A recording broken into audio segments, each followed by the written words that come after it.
आज रात पाकिस्तान का खेल खत्म। 24 घंटे में शहबाज शरीफ करेंगे सरेंडर।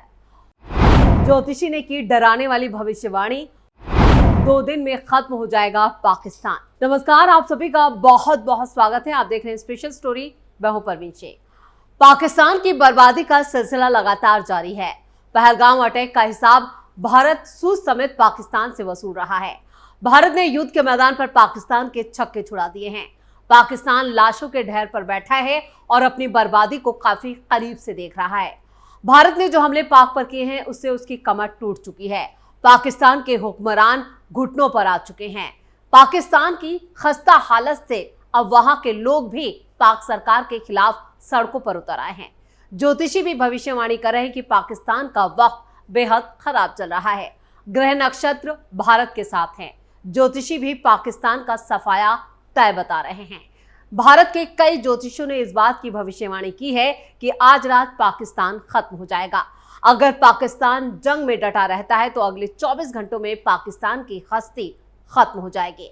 और वैसे भी जिस तरह से पाकिस्तान चौतरफा घिरा है, पूरी दुनिया में उसकी किरकिरी हो रही है और आतंकवादियों के जनाजे में आर्मी ऑफिसर और पाकिस्तान के हुक्मरान जो शामिल हैं और जो तस्वीरें पाकिस्तान से आ रही हैं, आतंकी के जनाजे में आर्मी का शामिल होना, उस पर भी एक बार फिर पाकिस्तान बेनकाब हो गया है। यानी पूरी तरह से अब घुटनों पर आ चुका है पाकिस्तान। पाक में आतंकवाद के केंद्रों का खात्मा।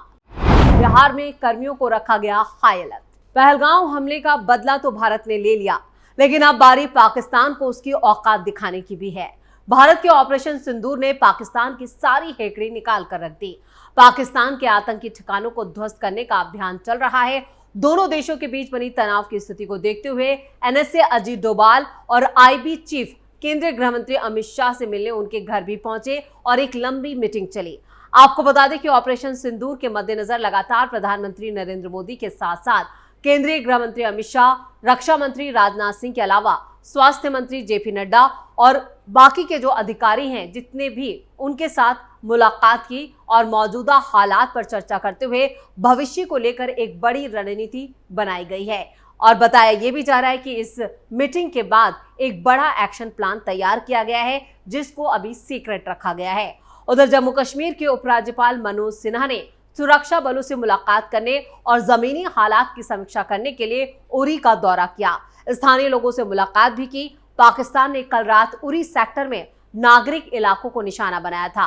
बिहार के राज्यपाल आरिफ मोहम्मद खान का भी इसको लेकर एक बयान सामने आया है। उन्होंने कहा, आतंकवाद उनकी यानी पाकिस्तान राज्य की नीति का हिस्सा है। आतंकवाद के क्षेत्रों को हम खत्म करेंगे। पाकिस्तान लगता है कि हम उनके खिलाफ कार्रवाई कर रहे हैं, तो वो आतंकवाद का संरक्षण करने के लिए हम पर कार्रवाई कर रहे हैं। सीएम नीतीश कुमार ने ऑपरेशन सिंदूर के मद्देनजर राज्य के सीमावर्ती इलाकों में कड़ी निगरानी के लिए हाई स्तरीय बैठक की थी। बैठक में राज्य के मुख्य सचिव और पुलिस महानिदेशकों ने मुख्यमंत्री को जो हालात हैं, जो मौजूदा स्थिति है, उसकी जानकारी दी। मौजूदा हालात को ध्यान में रखते हुए सभी प्रशासनिक, पुलिस और आपदा प्रबंधन के अधिकारियों और कर्मचारियों की छुट्टियां रद्द कर दी गई हैं। स्वास्थ्य और कानून व्यवस्था से जुड़े सभी कर्मचारियों को हाई अलर्ट पर रखा गया है। नीतीश सरकार ने राज्य के सभी सीमावर्ती जिलों में निरंतर चौकसी और महत्वपूर्ण स्थानों की सुरक्षा बढ़ाने के निर्देश दिए हैं। साथ ही उन्होंने सोशल मीडिया और दूसरे माध्यमों से प्रसारित फर्जी खबरों और अफवाहों को पूरी सख्ती से रोकने के भी निर्देश दिए। इसके लिए स्पेशल साइबर सेल का गठन किया गया है। उन्होंने कहा कि लोगों से सतर्क रहने की अपील की है। मुख्यमंत्री ने आतंकवाद के विरुद्ध देश की एकजुटता की अपील को दोहराते हुए कहा कि पीएम के नेतृत्व पर अटूट विश्वास है और भारतीय सेना के पराक्रम पर सभी को गर्व है। तेजी से खत्म हो रहा है पाकिस्तान का खजाना। आतंकी ठिकाने ध्वस्त होने से बौखलाए पाकिस्तान ने जंग तो छेड़ दी है, लेकिन उसे इसका ऐसा अंजाम भुगतना पड़ेगा कि पाकिस्तान की इकोनॉमी को वापस उठने में दशकों लग जाएंगे। इस बात को कुछ ही महीने बीते हैं जब पाकिस्तान पर दिवालिया होने का संकट मंडराने लगा था। उनके पास कर्ज का ब्याज चुकाने के भी पैसे कम पड़ रहे थे। दूसरी तरफ विदेशी मुद्रा भंडार सिर्फ इतना सा बचा था कि चंद दिनों के आयात में काम आ पाता। पाकिस्तान इस हालात से उबरने की कोशिश कर ही रहा था कि अब भारत के साथ जंग छिड़ गई है। दुनिया से कर्जा मांग रहा है पाकिस्तान। भारत और पाकिस्तान के बीच भारी गोलाबारी हो रही है। तोपें, फाइटर प्लेन, ड्रोन, मिसाइल जैसे बड़े हथियार यूज किए जा रहे हैं। पहले से ही बदहाल आर्थिक स्थिति से जूझ रहा पाकिस्तान एक लंबी जंग का खर्चा वहन करने की स्थिति में नहीं है। हालत यह है कि अभी इस संघर्ष का तीसरा ही दिन है कि पाकिस्तान वर्ल्ड बैंक से कर्जा मांगने लगा। पाकिस्तानी सरकार सरेआम सोशल मीडिया पर दुनिया से पैसा मांग रही है।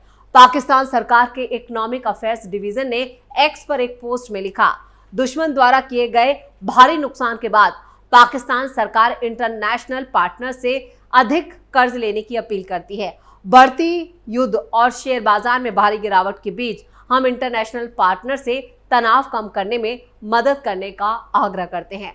हालांकि पाकिस्तान का दावा है कि उनका ये अकाउंट हैक हो गया था, यानी अपने ही बयान और अपने ही दावे से लगातार पलटी मार रहा है पाकिस्तान। खत्म हो रहा है पाक का खजाना। पाकिस्तान साल 2022 में डिफॉल्ट होने के करीब आ गया था और इस साल मार्च में ही पाकिस्तान को $2 अरब का लोन के साथ IMF का बेल आउट पैकेज मिला था। इससे पाकिस्तानी इकोनॉमी को कुछ राहत की सांसें मिली ही थी कि मौजूदा संघर्ष ने सब कुछ बिगाड़ कर रख दिया है। भारत ने जिस तरह से पाकिस्तान को डेंट पहुंचाया है, उसके लिए उसे सालों लग जाएंगे अपनी हालत सुधारने में। क्रेडिट रेटिंग्स एजेंसी मूडीज ने भी कहा है कि संघर्ष आगे बढ़ता है तो पाकिस्तान की आर्थिक हालत बहुत बुरी हो जाएगी। मूडीज ने कहा है कि मौजूदा हालात से पाकिस्तान के विदेशी कर्ज तक काफी कुछ घट जाएगा।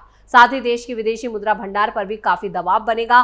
पाकिस्तान में कुछ दिनों से एयर ट्रैफिक बहुत कम हो गया है। कई विदेशी एयरलाइंस ने भी पाकिस्तान के हवाई क्षेत्र में जाना बंद कर दिया है, जिससे पाकिस्तान को विदेशी करेंसी के रूप में होने वाली कमाई का भारी नुकसान हुआ है। अब पाकिस्तान का पैकअप तय है। पहलगाम हमले के बाद भारत ने ऑपरेशन सिंदूर के जरिए पाकिस्तान को करारा जवाब दिया। दोनों देशों के बीच तनाव बढ़ गया।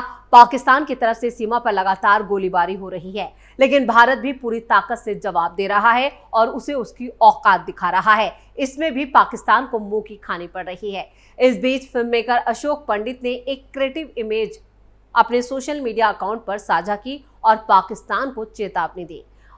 ये सिर्फ एक इमेज नहीं है, बल्कि देश की ताकत और उसके गुस्से की झलक है। ये बताता है कि भारत अब चुप नहीं बैठेगा, बल्कि हर हमले का जवाब मजबूती से देगा। अशोक पंडित ने इंस्टाग्राम पर एक पोस्ट साझा की जिसमें एक कब्र की तख्ती नजर आ रही है और इस तख्ती पर ऊपर की तरफ पाकिस्तान का झंडा और नीचे लिखा है 1947-2025, जो ये बताता है अब कहानी का क्लाइमेक्स आ चुका है। पाकिस्तान का अंत तय। फिल्म मेकर के इस पोस्ट के जरिए पड़ोसी मुल्क को आगाह किया गया कि वो अब खत्म होने की कगार पर है। बिहार में कई लोगों ने इस पोस्ट को अपने अकाउंट से साझा किया है और ये सोशल मीडिया पर अब ट्रेंड कर रहा है। 1947 वो साल है जब पाकिस्तान बना था और 2025 उसके अंत के नजदीक का साल हो सकता है। इस पोस्ट के जरिए अशोक पंडित का साफ तौर पर कहना है कि अब पाकिस्तान का पैकअप तय है। गुरुवार को पाकिस्तान ने भारत के कई हिस्सों को निशाना बनाने की कोशिश की। उसने जम्मू, पंजाब और राजस्थान के कई हिस्सों को टारगेट किया, लेकिन भारतीय वायु रक्षा ने उनके भेजे गए ड्रोन को गिरा दिया। भारत ने पाकिस्तान के पंजाब प्रांत में उड़ रहे उनके एयरबोर्न वार्निंग और कंट्रोल सिस्टम को मार गिराया। वहीं जम्मू कश्मीर के उधमपुर और राजस्थान के जैसलमेर में भी ड्रोन हमले नाकाम किए गए। जम्मू के अखनूर में एक ड्रोन गिराया गया। पुंछ में 2 कामिकाजे ड्रोन को भी गिराया गया। खबरों के मुताबिक भारत की सतह से हवा में मार करने वाली मिसाइल SAM ने पाकिस्तान का F-16 विमान सरगोदा एयरबेस के पास गिरा दिया। F-16 पाकिस्तान के सबसे अहम लड़ाकू विमानों में से एक माना जाता है, जिसे उसने अमेरिका से लिया था। इसके साथ ही JF-17 भी एक अहम विमान है। तनाव बढ़ने पर पाकिस्तान ने जम्मू के कई इलाकों में एक साथ हमले किए, जिनमें एयरपोर्ट भी शामिल था। गुरुवार रात अंतर्राष्ट्रीय सीमा के पार से जम्मू पर रॉकेट दागे गए। भारतीय एयरफोर्स ने इन रॉकेट को रास्ते में ही रोक लिया और इन्हें हवा में ही मार गिराया गया। भारी भरकम कर्ज। पाकिस्तान कर्ज के बोझ के नीचे दबा हुआ है। दिसंबर 2024 तक पाकिस्तान का बाहरी कर्ज 131.1 अरब डॉलर पर पहुंच गया। पाकिस्तान के विदेशी मुद्रा भंडार की बात करें तो यह सिर्फ 15.48 अरब डॉलर है। पाकिस्तान का हवाई क्षेत्र खाली होने से इसमें तेजी से गिरावट आ रही है, यानी पूरी तरह से पाकिस्तान की जो इकोनॉमी है वो ध्वस्त हो चुकी है। पाकिस्तान ने उसे जमीन से, आसमान से और हवा से, तीनों यहाँ पर हर जगह से, जल से, यानी चौतरफा घेर लिया है और चौतरफा वार किया जा रहा है। इंडियन आर्म फोर्स ने लगातार पाकिस्तान पर ऐसा दबाव बनाया है कि अब पाकिस्तान जो है वो भीख भी मांग रहा है और मदद भी मांग रहा है, लेकिन फिलहाल पाकिस्तान को कोई राहत मिलती नहीं दिख रही है। इधर मुख्यमंत्री नीतीश कुमार ने जो मीटिंग की है, उस मीटिंग में सीमावर्ती इलाकों में जो मुस्तैदी है सुरक्षा बलों की, उसे बढ़ा दिया गया है। इसके साथ ही हाईटेक कैमरे लगाए गए हैं, जिससे आने जाने वाले लोगों पर नजर रखी जा सके।